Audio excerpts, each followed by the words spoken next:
No vídeo passado nós terminamos falando sobre isso. E esse é um dos motivos porque Satanás luta tanto para tentar acabar com relacionamentos. Onde ele consegue entrar, ele destrói. Deus tinha um relacionamento com os anjos. Satanás entrou no meio. Ele acabou com o relacionamento de 1/3 daqueles anjos com Deus. Caim e Abel, os irmãos, tinham um relacionamento. Satanás entrou no meio. Caim matou Abel. Jesus tinha um relacionamento com seus 12 discípulos. Satanás entrou no meio. Judas vendeu Jesus. No relacionamento que Satanás entra, ele vai trabalhar para acabar com aquilo. Você sabe exatamente como proteger os seus relacionamentos contra os ataques do diabo?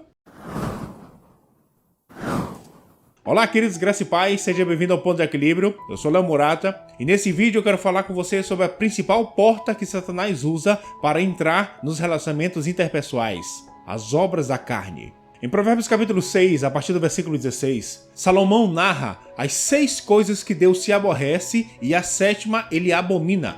Ele diz assim: 6 coisas o Senhor aborrece e a 7ª sua alma abomina: olhos altivos, língua mentirosa, mãos que derramam sangue inocente, coração que trama projetos iníquos, pés que se apressam a correr para o mal, testemunha falsa que profere mentiras e o que semeia contendas entre os irmãos.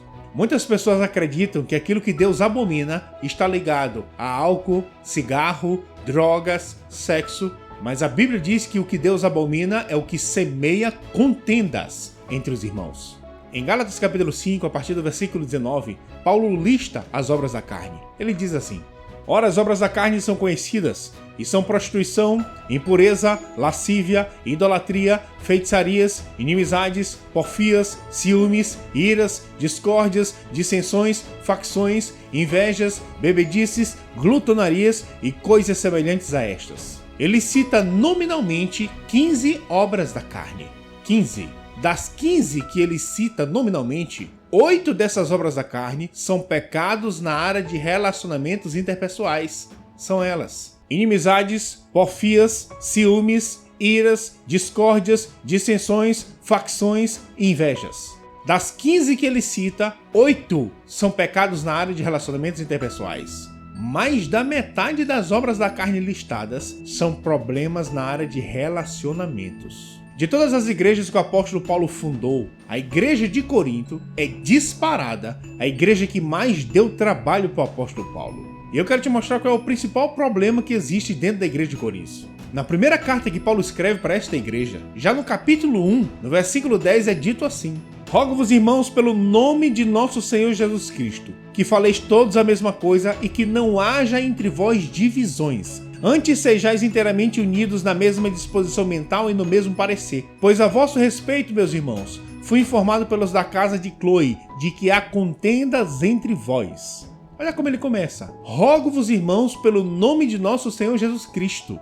Em uma linguagem mais atual, o que Paulo está dizendo é assim: rapaz, pelo amor de Deus, que não haja divisões entre vós. Agora, por que ele está falando isso? Porque existiam divisões dentro daquela igreja.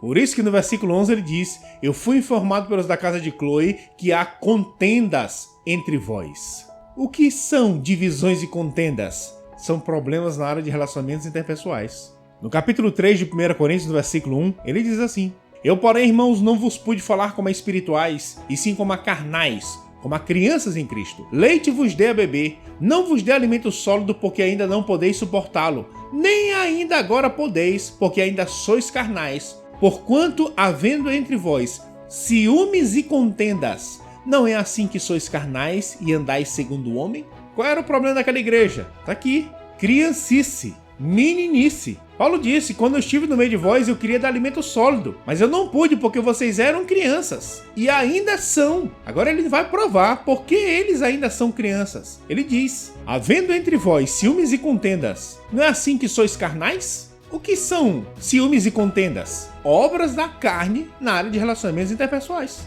No capítulo 6 de 1 Coríntios 6, ele diz assim: mas irá um irmão a juízo contra outro irmão, e isto perante incrédulos. O só existir entre vós demandas já é completa derrota para vós outros. Por que não sofreis antes a injustiça? Por que não sofreis antes o dano? Mas vós mesmos fazeis a injustiça e fazeis o dano, e isto aos próprios irmãos. Irmãos causando danos e fazendo injustiça aos próprios irmãos. Problema de relacionamentos interpessoais. E esses problemas na área de relacionamentos se estende até o momento da ceia. No capítulo 11 de 1 Coríntios, Paulo diz assim no versículo 17: Nisto, porém, que vos prescrevo, não vos louvo, porquanto vos ajuntais não para melhor, e sim para pior. Porque antes de tudo estou informado a haver divisões entre vós quando vos reunis na igreja. E eu em parte eu creio. Porque até mesmo importa que haja partido entre vós, para que também os aprovados se tornem conhecidos em vosso meio. Quando, pois, vos reunis no mesmo lugar, não é a ceia do Senhor que comeis, porque ao comerdes, cada um toma antecipadamente a sua própria ceia. E há quem tenha fome, ao passo que há também quem se embriague. Os irmãos daquela igreja de Corinto, eles não brigavam somente quando estavam fora da igreja. Dentro da igreja, quando eles estavam se reunindo para tomar a Santa Ceia, a divisão continuava naquele momento. E Paulo diz: vocês estão se ajuntando não para melhor, e sim para pior. Rapaz, presta atenção no que Paulo está dizendo. Irmãos se ajuntando para pior. E ele fala no versículo 20: Quando, pois, vos reunis na igreja, não é a ceia do Senhor que comeis. Paulo está dizendo que eles estavam se reunindo na igreja para tomar a ceia do Senhor. Tinha ajuntamento de crente, tinha pão e tinha vinho. E Paulo diz: não é a ceia do Senhor que comeis. Por quê?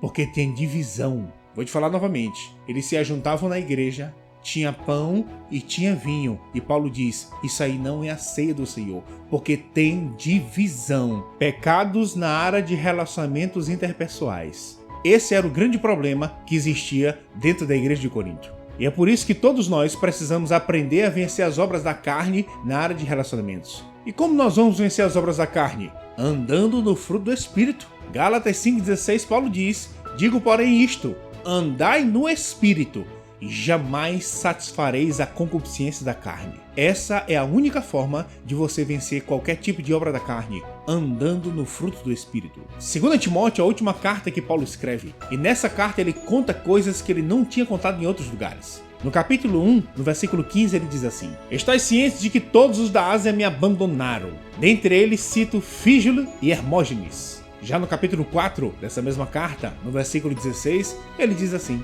na minha primeira defesa, ninguém foi a meu favor. Antes todos me abandonaram, que isto não lhe seja posto em conta. Por 2 vezes, o apóstolo Paulo foi abandonado. Eu te pergunto, qual foi o erro que o apóstolo Paulo cometeu para ser abandonado 2 vezes? É muito importante você estar ciente que tem pessoas que simplesmente vão falhar com você. Qual foi o erro que Deus cometeu para perder 1/3 da sua congregação de anjos lá no céu? Onde foi que Deus errou para perder Adão e Eva?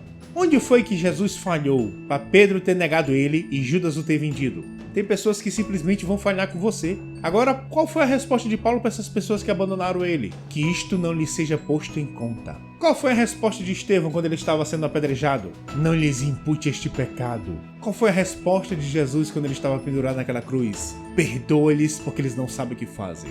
Em 1 Coríntios capítulo 9, a partir do versículo 19, o apóstolo Paulo revela a sua principal estratégia para evangelizar as pessoas. Ele diz assim: porque sendo livre de todos, fiz-me escravo de todos, a fim de ganhar o maior número possível. Fiz-me fraco para com os fracos, com o fim de ganhar os fracos. Fiz-me tudo para com todos, com o fim de por todos os modos salvar alguns. Tudo faço por causa do Evangelho. Essa é a forma de Paulo trabalhar. E qualquer um que entrasse na sua equipe de trabalho deveria ter essa mesma disposição que ele tinha. Em Atos capítulo 13 é narrada a primeira viagem missionária. É a primeira vez que o Evangelho está saindo da nação de Israel. E no versículo 4 diz assim: enviados, pois, pelo Espírito Santo, desceram a Seleucia, e dali navegaram para Chipre. Chegados a Salamina, anunciava a palavra de Deus nas sinagogas judaicas. Tinham também João como auxiliar. Então nessa viagem missionária estão Paulo, Barnabé e João Marcos. Mas no versículo 13 diz assim: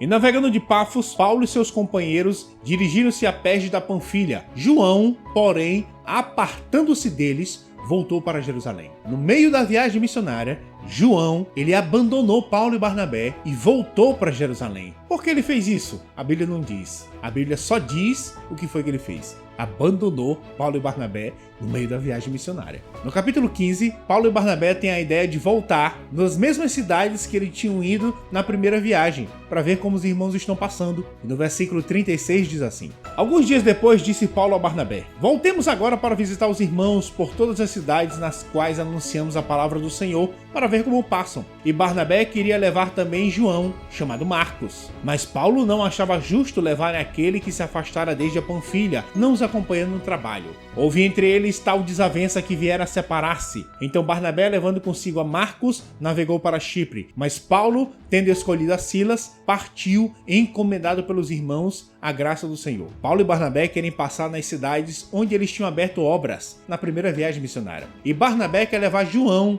Marcos, porque João Marcos é seu primo. Mas Paulo não concorda, porque João Marcos tinha abandonado eles no meio da primeira viagem. A Bíblia diz que houve entre eles tal desavença que eles vieram a se separar. Barnabé pega Marcos e vai para Chipre. Paulo pega um novo companheiro, Silas, e vai para a segunda viagem missionária. O livro de Atos não narra mais nada sobre Barnabé nem sobre João Marcos. Mas em 2 Timóteo, no capítulo 4, Paulo vai falar sobre Marcos. Ele diz assim no versículo 9: Procura vir ter comigo depressa, porque Demas, tendo amado o presente século, me abandonou e se foi para Tessalônica. Crescente foi para a Galácia, Tito para a Dalmácia. Somente Lucas está comigo. Toma contigo Marcos e traze-o, pois me é útil para o ministério. Paulo está dizendo para Timóteo: Timóteo, não demora para vir ter comigo. E quando tu vier, toma contigo Marcos e traz ele, porque ele é útil para o ministério. Antes, João Marcos tinha abandonado eles. Agora ele é útil. Por que agora ele é útil? Porque ele recebeu uma segunda chance, aproveitou e amadureceu. Você sabe que Marcos é esse que eles estão falando? É esse Marcos que escreveu o segundo evangelho que está na sua Bíblia. Será se nós teríamos 4 evangelhos se Marcos não tivesse recebido uma segunda chance? Você sabe que Judas foi o tesoureiro de Jesus. Eu te pergunto, você colocaria uma pessoa que não é da sua confiança para gerir as suas finanças? Claro que não. Mas muitas pessoas acreditam que Jesus colocaria. Você sabe por que Judas tomava conta das finanças do ministério de Jesus? Porque Judas era da confiança de Jesus. Salmos capítulo 41, no versículo 9, diz assim: Até o meu amigo íntimo, em quem eu confiava, que comia do pão, levantou contra mim o calcanhar. O meu amigo íntimo, em quem eu confiava. Judas era da confiança de Jesus. Mas eu quero que você perceba que Jesus andou em amor com Judas até o final. Depois que Jesus sai do jardim do Getsêmani, Judas chegou liderando os soldados romanos para prender Jesus. E a Bíblia diz que Judas tinha combinado com os soldados assim: aquele que eu beijar, esse é Jesus, prenda ele. E quando Judas chega perto de Jesus, Judas dá um beijo em Jesus. E Jesus vira para Judas e diz: amigo, com um beijo você trai o filho do homem? Eu vou repetir, Jesus disse amigo. Jesus não disse miserável, filho do Satanás. Não, ele disse amigo. Jesus andou em amor com Judas até o final. Você não anda em amor para mudar o outro. Você anda em amor para não mudar quem você é. E quem você é? Você é aquele cujo amor de Deus foi derramado no seu coração. É por isso que você anda em amor. Em Efésios capítulo 4, no versículo 1, Paulo diz assim: Rogo-vos, pois eu, prisioneiro no Senhor, que andeis de modo digno da vocação a que fostes chamados, com toda a humildade e mansidão, com longanimidade, suportando-vos uns aos outros em amor, esforçando-vos diligentemente por preservar a unidade do Espírito no vínculo da paz. O apóstolo Paulo está rogando aos Éfesos para que andem de modo digno na vocação que eles foram chamados. E Paulo vai dizer o que é andar no modo digno. Com toda a humildade e mansidão e longanimidade, suportando-vos uns aos outros em amor, preservando a unidade e o vínculo da paz. Humildade, mansidão, longanimidade, amor e paz. O que é isso? Fruto do Espírito. Qual é o modo digno que eu e você fomos chamados a andar? Fruto do Espírito, suportando-vos uns aos outros em amor. Suportar aqui que Paulo está falando não é aguentar. Oh, lá vem essa mala, eu tenho que aguentar ele porque Deus mandou, né? Não, suportar aqui não é aguentar. Suportar em amor é dar suporte para o outro em amor. O que Paulo está dizendo é que nós temos que, em amor, dar suporte para aquela pessoa, crendo que um dia ela vai amadurecer, deixar de andar na carne e começar a andar no fruto do Espírito. E é por isso que ele diz: com toda, não é com meia, é com toda humildade, mansidão e longanimidade, crendo que um dia ela vai amadurecer, deixar de andar na carne e andar também no fruto do Espírito. Seja abençoado na prática dessa palavra, proteja os seus relacionamentos andando no fruto do Espírito e até o próximo vídeo.